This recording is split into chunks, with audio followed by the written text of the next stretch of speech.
Hello, I'm Rebecca Bennyworth, and I'm here to introduce the summer edition of the Bankstream Accountants Confidence Index, which is an ongoing collaboration with Accounting Web.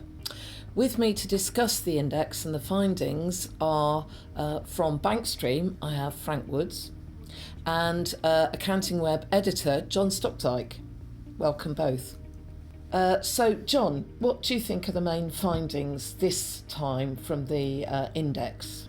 Okay, well, we did our polling in early May, so it's impossible to avoid the sort of political context with the general election going on.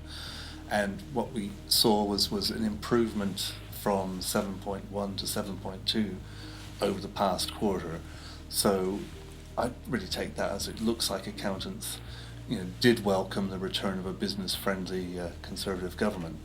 Now, interestingly, we always go in and look at the results earlier on, and right after the election, it was much higher. It was jumping up to 7.3, and the accountants' view of their own business opportunities were brilliant. But then we saw kind of it sinking back down, so it wasn't quite as euphoric by the time the survey closed a few weeks later.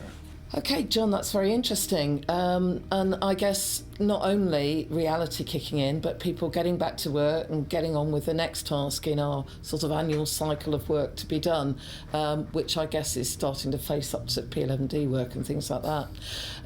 So can you take me behind the figures? Can you tell me a little bit more about some of the background to those figures? Okay, well we've got some interesting observations beginning to emerge about the accountants' expectations of their own performance in their businesses, but then find again unfulfilled expectations. That last time they were very optimistic, they scored their own prospects at 7.3, but this quarter, when they're looking back, the reality was 7.0. So they thought things would be getting better, but they didn't actually do the work necessary and make the changes, or just didn't live up to their own expectations. That's a very interesting quirk. I'd be quite interested as we go on whether, if we're giving this feedback to our members, whether they begin to adjust and get more realistic, or if we'll always have this. It's going to be this lag between what they think they're going to achieve and what they actually achieve. It's quite interesting to wonder about why that might be, why they're so optimistic about what's going to happen in the next quarter, even when faced with the evidence of not having achieved it. As you say, it may adjust their behaviour in predicting. Well, one thing that Frank raised last quarter that was about the growth, the constraints on growth within firms and their small business clients. So we decided to look a bit into that more, particularly in the area of fee levels, which have been quite lively on Accounting Web. So we specifically asked a question about this, and surprisingly, nearly 2/3 of our members were affected in some way by the fee squeeze. The largest group, 43.8%, just felt unable to increase their fees this year.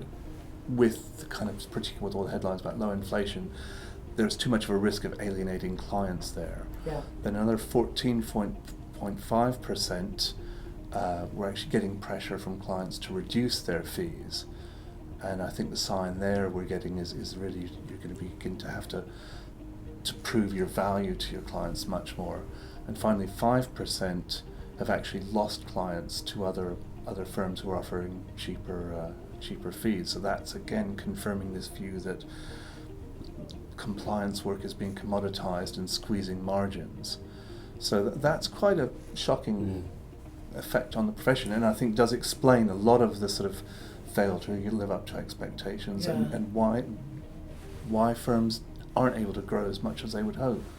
Yeah, I mean, one of the problems I think for firms now is that if what you're doing is providing essentially a clerical service of computing accounts after the end of the year and filling in a tax return, you're not seen as a valuable business aid by businesses. You're seen as an overhead, and all businesses are looking to cut overheads. So the accountant, in terms of as a role in the business has actually got to become something more than somebody who just fills in forms. I think that's absolutely essential. That's going to be the key to growth, because you can't go on doing the same old thing and expecting people to pay more for it. I don't think businesses expect to pay the same for it. I think they do expect to pay less. And, you know, I really do think that accountants have got to get out there and become valuable to their clients. And then actually, I suspect they'll be able to increase their fees because they won't be seen as a cost anymore. So I think it's very interesting. I think if you, that evolution, that growth in the service provision's one thing. The other part of it is the compliance work that does sit there today. Still exists. Yep. And if we can make that profitable, that's going to be really an advantage to them, because there's another thing going on here as well, and that is recent surveys that have come out about wages are showing that wages and salaries inside the profession are increasing. So you've got an overworked position, an inability to raise fees in a low inflation environment, plus wage increases. So there's a real squeeze coming on, and I think for accountants, well, looking at the survey and some of the results we're getting there, they're starting to look at technology, starting to look at automating processes, and if you can automate a process inside a compliance environment, then you can make it a profitable part of your practice. At the moment, the survey is showing that 32% of practices are already using bank data feeds or automated feeds, and another 24% are looking at it and are planning to investigate it in the short term. I'm not sure what the other 40-something% are doing. Perhaps they should be taking heed as well. But that's a really interesting point. There is money to be made out of compliance, but you've really got to look to your computers and look to your technology and automation to help you do that.